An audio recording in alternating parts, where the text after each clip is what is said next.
Hi friends, నేను మీ doctor Swapna Chakri from Hyderabad women and fertility centre. Welcome to my channel. So ఈరోజు ఏంటంటే మనము ప్రెగ్నెన్సీలో ఫోలిక్ యాసిడ్ ఎంత ఇంపార్టెంట్, దానివల్ల అడ్వాంటేజెస్ ఏంటి, ఫోలిక్ యాసిడ్ డెఫిషియన్సీతో మనకి ఏమేమి అయ్యే ఛాన్సెస్ ఉన్నాయనేది తెలుసుకుందాం.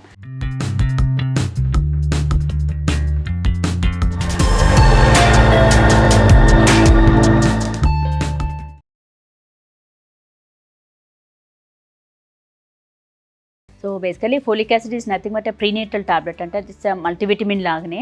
కాకపోతే ఏంటంటే folic acid is very much important for the spinal cord development. So folic acid deficiency వల్ల మనకు న్యూరల్ ట్యూబ్ డిఫెక్ట్స్ అంటాము, spinal cord defects like spina bifida. మళ్ళీ స్పైనా బైఫిడాలో కూడా రెండు రకాలు, open spina bifida and closed spina bifida. Open spina bifida ఏంటంటే మనకి ఈజీగా డిటెక్ట్ అవ్వగలుగుతుంది, అంటే స్కాన్స్లో కూడా క్లియర్గా తెలిసిపోతుంది, ఉమ్మినీరు అనేది ఎక్కువగా ఉంటుంది. క్లోజ్డ్ స్పైనా బైఫిడా అనేది ఒక్కొక్కసారి మనకు స్కాన్స్లలో కూడా మిస్ అయ్యే ఛాన్సెస్ ఉంటుంది, అంటే చాలా లేట్గా తెలుస్తుంది అన్నట్టు. అండ్ అది కాకుండా ఏంటంటే మనకు ఫోలిక్ యాసిడ్ డెఫిషియన్సీ వల్ల క్లెఫ్ట్ లిప్, క్లెఫ్ట్ ప్యాలెట్ అంటాం, అంటే గ్రహణ మొరి అంటాం కదా. సో అవి కూడా ఛాన్సెస్ ఎక్కువగా ఉంటాయి. అండ్ అలా ఉన్నప్పుడు కూడా అంటే ప్రీవియస్ బేబీకి అలా హిస్టరీ ఉన్నప్పుడు, మనకు నెక్స్ట్ టైం కన్సీవింగ్కి ప్లాన్లో ఉన్నప్పుడు అట్లీస్ట్ 3 months ముందు నుంచే ఫోలిక్ యాసిడ్ స్టార్ట్ చేసుకోమని చెప్తాం. అండ్ మనకు రికమెండెడ్ డోసేజ్ ఏంటంటే 5 mg per day.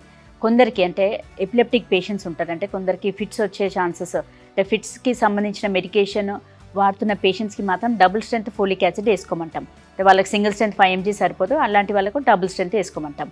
And folic acid deficiency వల్ల ఏంటంటే మనకు ఛాన్సెస్ ఆఫ్ ప్రీటర్మ్ లేబర్, అంటే నెలలు నిండకుండానే ముందే డెలివరీస్ అయ్యే ఛాన్సెస్ ఉంటుంది. అండ్ ఛాన్సెస్ ఆఫ్ అబోర్షన్ కూడా ఎక్కువగా ఉంటాయి. అండ్ ఫోలిక్ యాసిడ్ డెఫిషియన్సీ వల్ల, అంటే అది లోపం వల్ల, తగు మోతాదులో లేకుండా తక్కువగా ఉన్న వాళ్ళకి ఏంటంటే ప్లాసెంటల్ అబ్రప్షన్, అంటే మాయ కూడా ముందే సెపరేట్ అయిపోతుంది. అందరికీ ఏంటంటే బేబీ డెలివరీ తర్వాత మాయ సెపరేట్ అయ్యి బయటికి వస్తుంది. కొందరికి మాత్రం ఫోలిక్ యాసిడ్ డెఫిషియన్సీ ఉన్నప్పుడు ప్రీమేచ్యూర్ ప్లాసెంటల్ సెపరేషన్ తొందరగా అవుతుంది. అలా ఉన్నప్పుడు ఏంటంటే ఇంటర్నల్గా బ్లీడింగ్ అయ్యి సడన్గా బేబీ హార్ట్ బీట్ ఆగిపోవడం, సడన్గా ఇంట్రాయూట్రైన్ డెత్, అంటే పొట్టలోనే బేబీ చనిపోయే ఛాన్సెస్ కూడా ఉంటుంది. ఇవన్నీ ఏంటంటే చాలా సివియర్ కేసెస్లో. సో ఫ్రెండ్స్, ఆ ఫోలిక్ యాసిడ్ అనేది చాలా important and it really acts as a body guard to the baby. And folic acid deficiency వల్ల ఏంటంటే అనెన్సెఫలీ ఛాన్సెస్ కూడా ఎక్కువగా ఉంటాయి. అంటే అనెన్సెఫలీ అంటే బేబీది స్కల్ బోన్ డిఫెక్ట్, పైన పొచ్చు అనేది సరిగా ఏర్పడదు, మొత్తం బ్రెయిన్ మొత్తం బయటికే మనకు కనిపిస్తూ ఉంటుంది.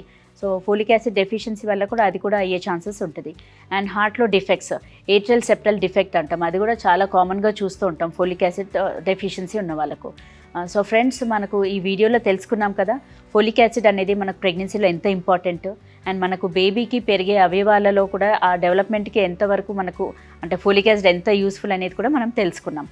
అండ్ ఈ వీడియో మీకు నచ్చినట్లయితే, ఇన్ఫర్మేటివ్ అనిపించినట్లయితే please like my video and share with your friends and needy people. Thank you. And do follow me on Instagram and Facebook. Thank you.